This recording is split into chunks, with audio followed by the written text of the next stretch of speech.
In this video, I'm going to give you a review of my Minn Kota Ulterra motor. The lazy man's expensive trolling motor. Now I'm actually the third owner of this trolling motor, so I paid less than half of what you guys would pay retail from Minn Kota or anywhere else. For a used unit, it still works incredibly well, and I do take care of it. I put lithium grease on the metal parts, and I put silicone grease on the rubber parts, like the rubber belt. It uses a rubber belt for the trim on it, and then for going up and down, there's a big metal corkscrew part in there that does that. It makes it a really good motor if you go shallow a lot, because you can trim it up and trim it down with a remote. And you know, you can go right and left with the remote as well. Now that's not why I bought this. I bought it for one purpose: the spot lock. Being able to spot lock in a catfishing boat is incredibly useful. Let me spot lock it right here. I do have a lot of current right here, so this should keep me pretty straight. Spot lock on a trolling motor for a catfisherman is a game changer. We all know how long it takes to put out an anchor, get the anchor to hang, and then when we want to move spots, we gotta pull that anchor back up and hope we don't lose it. With this, I hit a button and I'm spot locked. I just go to the back of the boat, cast out a bunch of rods, and fish. It's really big when you're tournament fishing, because one person who's using anchors might be able to do 4 or 5 spots, but someone with spot lock could do 10 to 15 spots looking for the catfish, so they're more likely to win. Now these trolling motors usually come with that white hockey puck. I didn't get it with this trolling motor, and it holds spots perfectly fine without that hockey puck. From what I'm told, you need that hockey puck if you want to use the jog feature. The jog feature means it goes up 5 feet, and then goes up 5 feet, and then goes up 5 feet. And I don't have a use for that. I can put this on a setting and hit the north button, and it will continue going in a straight line in the same direction, which would be good for dragging. I do that if I'm musky fishing, or if I'm pretending that I'm a bass fisherman when I'm fishing for skipjacks. It is another real useful feature of this trolling motor. Now this one is a network trolling motor. One of these 3 wires is for networking, and I don't have it hooked up to my fish finder. I don't know if I ever will. I'm having problems with a fish finder. My fish finder is a networked fish finder, and this is a network trolling motor, so I could put positions on the map, and this trolling motor would take me to those positions. And with the more expensive fish finders, you can actually control the trolling motor with a fish finder. Now I do have a foot pedal for this trolling motor. I don't use it. Although I may be using it in the future when I go bass fishing with a buddy. He actually asked me to bring the foot pedal, so he's probably going to be the one controlling the trolling motor. Another thing that I've been told is you can take this up to setting 9 continuous for quite a while. At least that's what Minn Kota told me. I usually try to keep it at setting like 5 to 6. Right now the setting is going between 2 and 3 in this current right now. I've had it go as high as 6 to 7 in really fast current on the Tennessee River when Fort Loudon Dam is spilling about 5 miles downriver. And at setting 10, this pushes the SeaArk ProCat 200 at 3.1 miles per hour when it's not going against current. That is pretty fast. That is a fast trolling speed. It might be a tad bit overpowered for this boat, but that's why I got it. That's why I got a super strong one. It's 112 pounds of thrust. And it's a 36 volt trolling motor, and what SeaArk put on here is a 24 volt system. So I'm putting a few more volts than I should through the system, but I haven't had any problems. This doesn't heat up, even though you can see it's rigged up. Although, like I said, it's not heating up or causing any problems, so it's working. One day I'll have to take it apart and just fix these wires someday. With a 24 volt system, you have 2 12 volt batteries. With a 36 volt system, you have 3 12 volt batteries. Let me show you guys the batteries real quick. Okay, here's the batteries. 1, 2, and 3. And I've got a 3-bank charger buried in there that's used to charge these 3 batteries when I'm done fishing. And they're all hooked together to make 36 volts. I do have all 3 hooked into the 50 amp or 60 amp Minn Kota breaker, just to protect the lines and make sure nothing melts or catches on fire. Now these 3 batteries were pretty cheap. I bought them for $99 each at Academy Sports.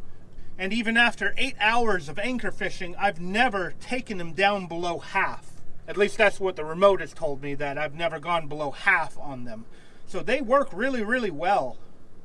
A lot of people say don't use cheap batteries, but these cheap batteries are working for me.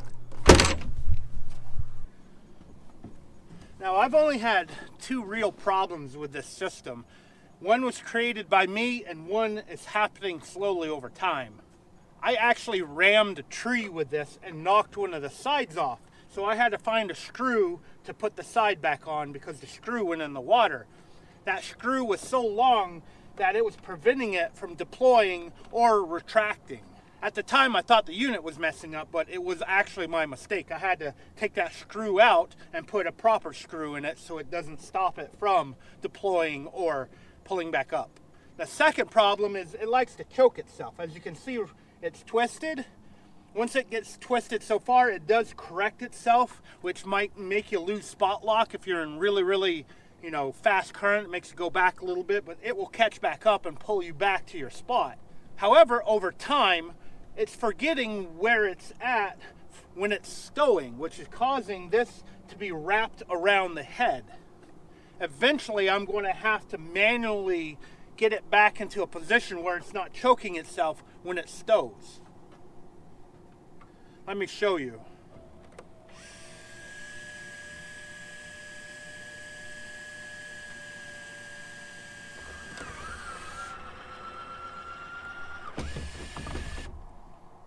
Of course it's not doing it now when I'm trying to show you guys, but you can see it is wrapped a little bit, but over time it starts forgetting where it's at and this gets wrapped more and more and more, and you have to go and manually get it back in place.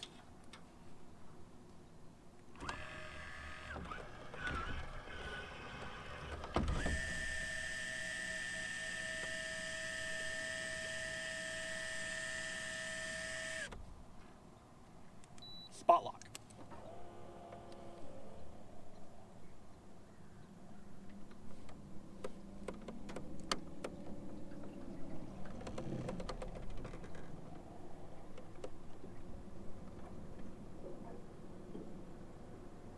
Now this is a custom bracket on here for the trolling motor. I did this instead of buying the one from SeaArk, and I had a buddy weld it on, and I put bolts in it because his welds are not the best.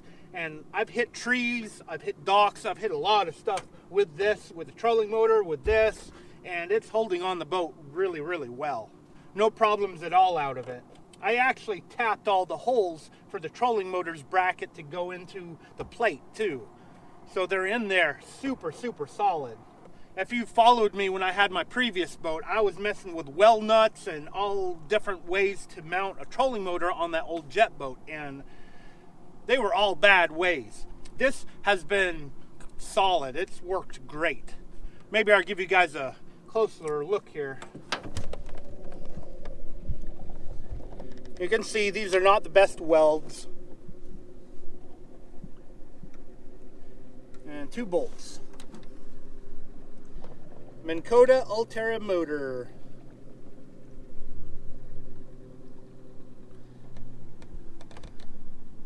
This has been a workhorse of a trolling motor.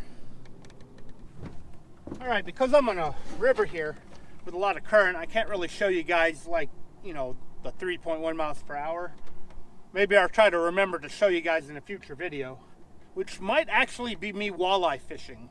This would troll really well for walleye fishing, and I'm going to try to go walleye fishing sometime in the future. I really don't know when, so subscribe to my channel and hit that notification button. Maybe one of these days a walleye video will pop up. Now, I don't know all the features of this thing. I mean, it has recording. You can record stuff, and there's HSB, which means you hit a button and it's full speed instantly. Go to waypoint, mark waypoint, And it can be integrated with talons because I have a talon button on this remote, which I'd love to get some talons someday. I found some good flathead spots where talons would be incredibly useful.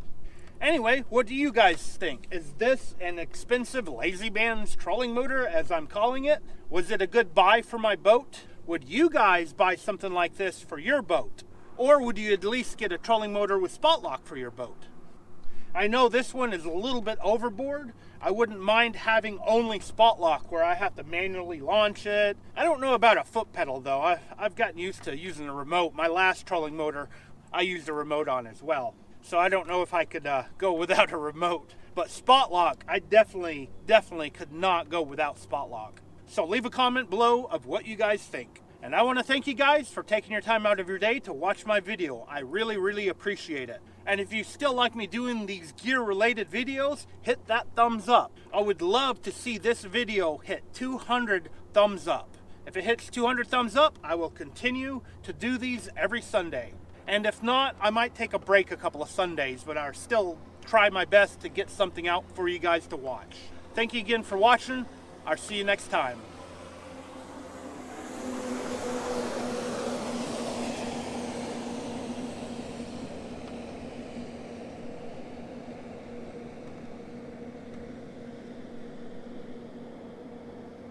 Let's see if I hold my place here. These are little waves.